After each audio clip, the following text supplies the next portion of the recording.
आज गुड़िया बहुत खुश थी क्योंकि आज वो अपनी मम्मा के साथ अपनी नानों के घर जा रही थी। मम्मा, मैं अपना स्कूल बैग भी साथ लेकर जाऊंगी। बेटी गुड़िया, आपने कौन सा वहाँ जाकर पढ़ाई करनी है और छुट्टियों का काम तो आपने लिख लिया है, फिर बैग क्यों साथ लेकर जा रही हो? मम्मा, वहाँ पड़ोसन मैना मेरी सहेली है, मैं उसे अपना होमवर्क और अपनी बुक्स दिखाऊंगी। अच्छा ठीक है, जैसे आपकी मर्जी।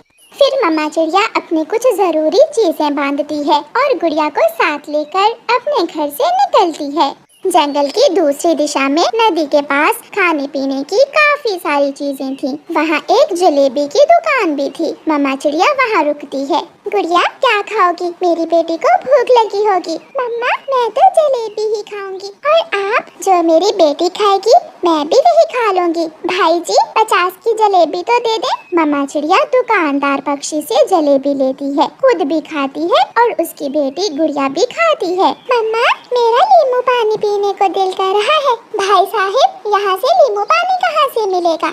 यहाँ नींबू पानी की दुकान नहीं है, नींबू पानी थोड़ा आगे बड़े पेड़ के पास मिलेगा। गुड़िया अपना स्कूल बैग उठाती है और मम्मा चिड़िया अपनी चीजें, वो माँ बेटी फिर से उड़ती हैं और बड़े पेड़ के पास नींबू पानी के ठेले पर जाती हैं। वो नींबू पानी का ठेला एक बुलबुल चलाती थी। बुलबुल बहन, 2 गिलास नींबू पानी देना, खट्टा थोड़ा ज्यादा। फिर बुलबुल चिड़िया और उसकी बेटी को 2 गिलास नींबू पानी के दे देती है। नींबू पानी तो बहुत स्वादिष्ट था। मम्मा, आपको कैसा लगा? सच बहुत ही स्वादिष्ट था नींबू पानी। मैं अपने घर के पेड़ से ताज़ा नींबू तोड़ कर लाती हूँ, इसलिए मेरा नींबू पानी बहुत स्वादिष्ट होता है। मम्मा चिड़िया अपना सामान उठाती है और गुड़िया भी अपनी मम्मा के साथ उड़ती है। गुड़िया भूल जाती है और अपना स्कूल बैग बुलबुल के पास ही छोड़ जाती है। दोनों माँ बेटी घर पहुँच जाती हैं। गुड़िया की नानो गुड़िया को और अपनी बेटी को देखकर बहुत खुश होती है। माँ, गुड़िया की छुट्टियाँ तो थोड़ी ही रह गई थी, मैंने सोचा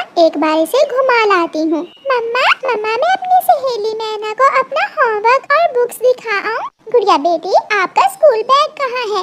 मेरा स्कूल बैग वो कहाँ गया? गुड़िया तो जोर जोर से रोने लग जाती है। गुड़िया बेटी, रोने से क्या आपका बैग मिल जाएगा? याद करो, आपने स्कूल बैग कहाँ रखा था? हम 2 बार ही तो रास्ते में रुकी हैं। नदी के पास रखा था क्या? फिर रोते रोते गुड़िया याद करती है, जब हम जलेबी खाकर उड़ी थी तो मेरा स्कूल बैग मेरे पास था, क्योंकि बैग वजनी था और मैं आहिस्ता आहिस्ता उड़ रही थी। और जब नींबू पानी पीकर उड़ी थी तो मुझसे आगे आगे भाग रही थी। जरूर तुम अपना स्कूल बैग बुलबुल के ठेले पर ही छोड़ आई हो। मम्मा, अब क्या होगा? मेरा सारा छुट्टियों का होमवर्क और मेरी बुक्स मेरे स्कूल बैग में ही थी। अब मैं तो नहीं जाऊंगी, जब वापस जाएंगे तो जाते हुए ले जाएंगे। मम्मा, अगर मेरा होमवर्क खराब हो गया तो मैं क्या करूंगी? मुझे कोई और बात न करने देना, अपना होमवर्क लेकर बैठ गई हो। मैंने मना किया था कि स्कूल बैग घर में ही छोड़ाओ। मम्मा चिड़िया अपनी माँ से बातें करने लगती है।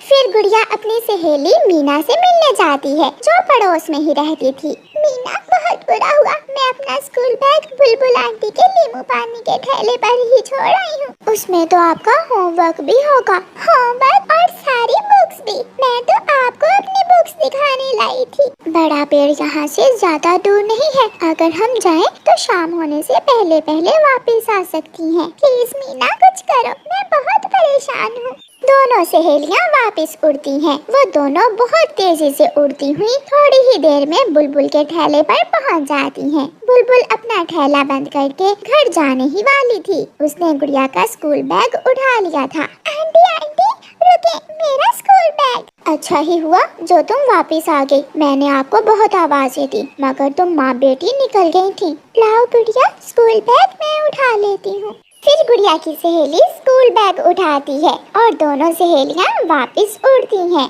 शाम होने से पहले पहले दोनों सहेलियां गुड़िया और मीना वापस पहुंच जाती हैं। अब गुड़िया बहुत खुश थी। मीना मेरी सहेली, तुम्हारा बहुत बहुत शुक्रिया। अगर तुम मेरा साथ ना देती तो मैं अकेली अपना बैग कभी ही ना ला सकती थी। अच्छे दोस्त हमेशा एक दूसरे का साथ देते हैं। चलो अब मेरे घर चलो, माँ ने मीठे चावल बनाए हैं, मीठे चावल खाते हैं और तुम्हारा होमवर्क भी देखते हैं। फिर गुड़िया छुट्टियों के कुछ दिन वहाँ खुशी खुशी गुजारती है। अब उसे अपने स्कूल बैग की कोई चिंता नहीं थी। कालू कौवा बहुत आलसी और बदमाश कौवा था। वो कोई काम धंधा तो ना करता, वो हमेशा अपनी माँ को तंग करता रहता। एक दिन कालू कौवे का मामा उनके घर आता है और कालू कौवे की माँ कालू कौवे से कहती है, कालू बेटे ये लो पैसे, कुछ मिठाई और खाने की चीज ले आओ। माँ 2 रुपए मुझे भी दोगी ना?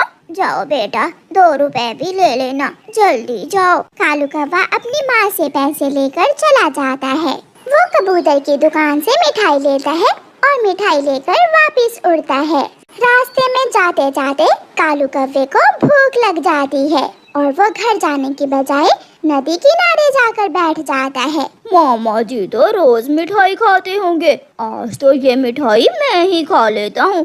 भांजे का भी हक है मामा जी पर। कालू कौवा वहाँ बैठा बैठा सारी मिठाई खा लेता है। बहुत बुरा है मेरा कालू, कभी नहीं सुधरेगा। मैं कब से इंतजार कर रही हूँ, अभी तक दुकान से वापस नहीं आया। बहन घर में अगर दाना है तो मुझे वही दे दो, मिठाई तो अब कालू लेकर आने वाला नहीं है। कालू की माँ अपने भाई के सामने बहुत शर्मिंदा होती है। उधर कालू कौवा पेट भरकर नदी किनारे सोया हुआ था।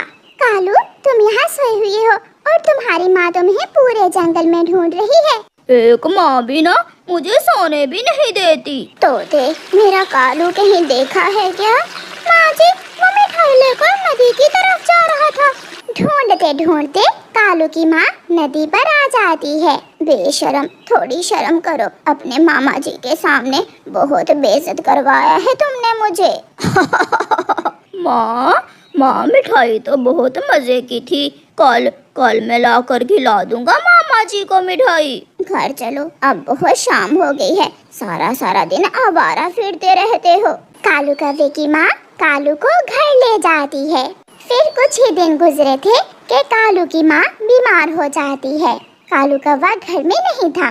वो अपने दोस्त भूरे कौवे के साथ पहाड़ों पर बैठा बीड़ी पी रहा था। अगर मेरा कालू घर में होता तो मुझे दवा ला देता। मैं चिड़िया के पास जाती हूँ, वो मुझे दवा ला देगी। कालू की माँ कुछ पैसे लेकर चिड़िया के पास जाती है।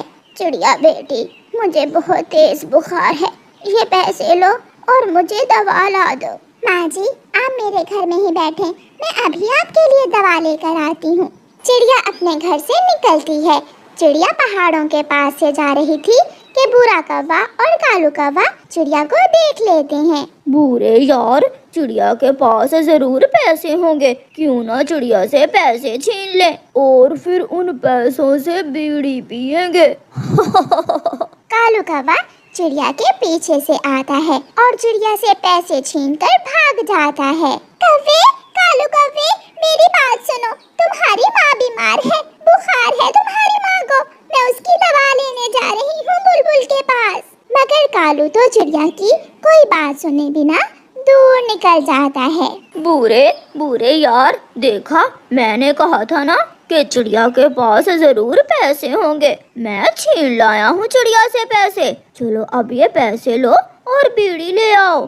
तुम यहाँ बैठकर मेरा इंतजार करो, मैं अभी थोड़ी देर बाद आता हूँ। बुरा कौवा कालू कौवे से पैसे लेकर बीड़ी लेने चला जाता है। चिड़िया बेचारी भागी भागी कबूतर की दुकान पर जाती है।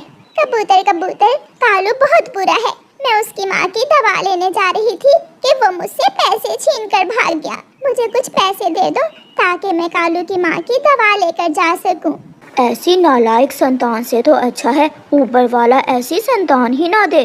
फिर कबूतर चिड़िया को पैसे दे देता है और चिड़िया वो पैसे लेकर बुलबुल के पास जाती है।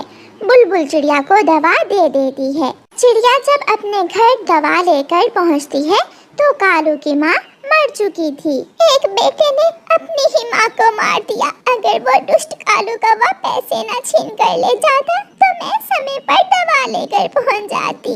शाम के बाद कालू कौवा गीत गाता हुआ घर आता है।